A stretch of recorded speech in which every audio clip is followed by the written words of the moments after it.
Not a single one of you is an average person.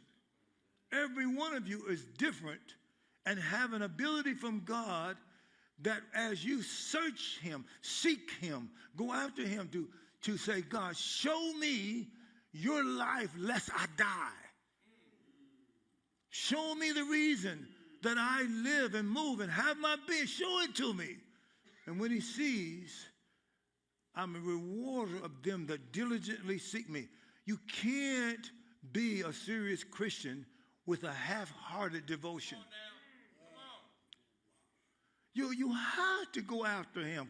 You got to understand crying out.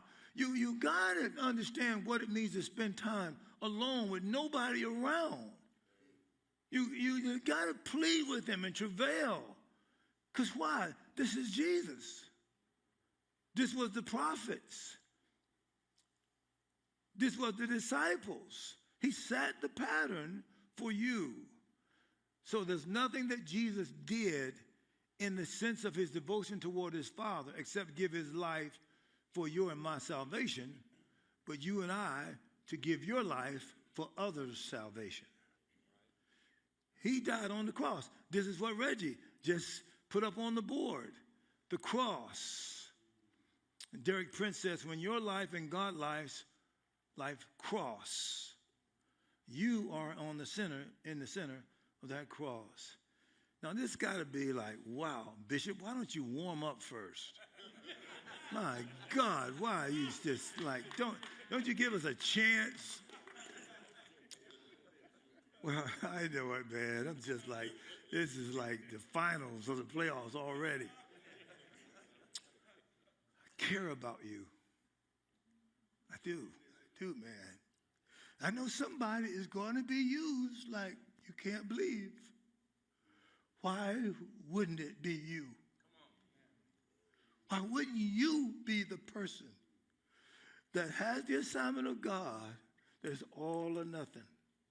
Why should some silly athlete playing a sport be all in and talk about, I work hard, I put a lot of work in, and I listen to my coach, and they say all those things that relate to nothing but a stupid sport. And here you living the real life. Why should that person be more submitted and committed to a sport than you are to the eternal realm?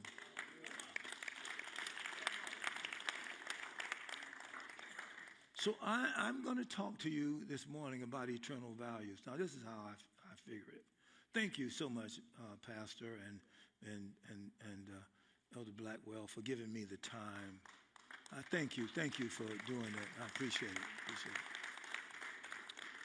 I figured that if I've been going for God 50 years, I don't have enough of God to be able to give you a few hours worth of the insights he's given me and what I'm living. Now, the stuff about marriage, again, I never saw a good marriage. Didn't meet my dad till I was 35. Bishop Hunt there had to encourage me to go find my dad. I said, well, he can't do anything for me now, Bishop.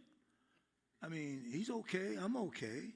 I don't have any psychobabble about him not loving me and all that. I don't have none of that. I'm going for God now. I found out that he was a sinner, and he did what sinners do. My mama did it for a long time until she found the Lord. So I wasn't mad at anybody. He says, come on, you should go find your dad.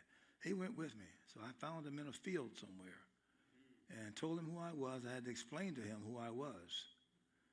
And then I asked him, did he admit that my mama was once his girlfriend and that he got her pregnant?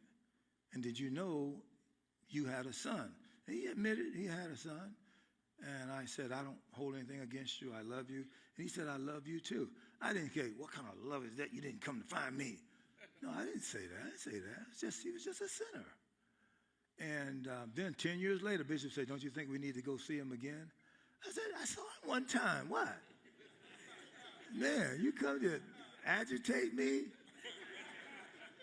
We went to see him again. And that time I met two of my sisters from the lady he married. So they were half sisters. And one of them went to a speakeasy.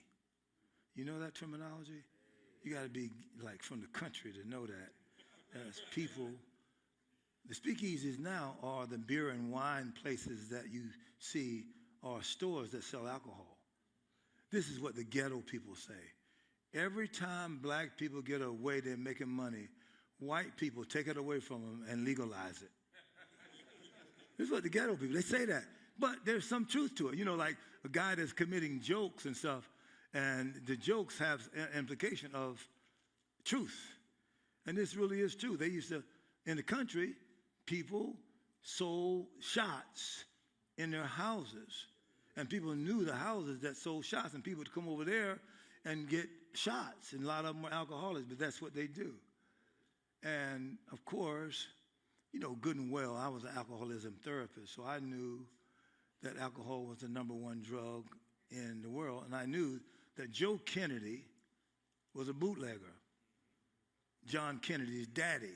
And he's the one that pressured America to get rid of the Sunday laws so that we could sell on Sundays. There was laws against stores opening up. It's the Kennedys that did that.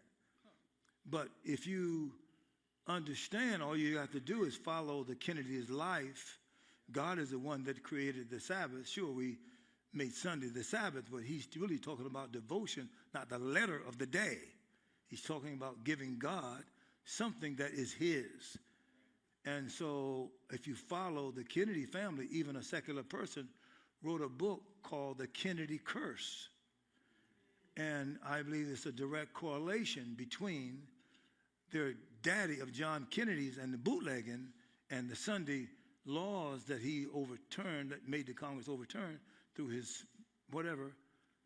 They have all kinds of unique deaths in their family. Yeah. Wow. And there's a book written called The Kennedy Curse.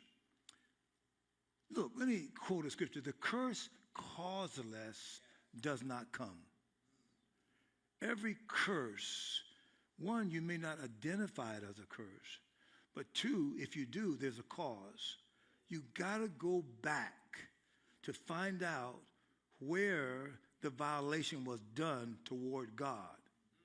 God is called God the judge of all, meaning that God's delay of judgment is not his denial of judgment. In other words, he creates out of his love. God so loved the world that he gave his only begotten son. But he judges out of his holiness. The issue of the church today is that they're saved from hell, but they still live like the devil. That's their challenge. In other words, I'm not saying you lie, steal, cheat, you're whoremongers and all this. I'm just saying you get in financial difficulty, you go borrow money.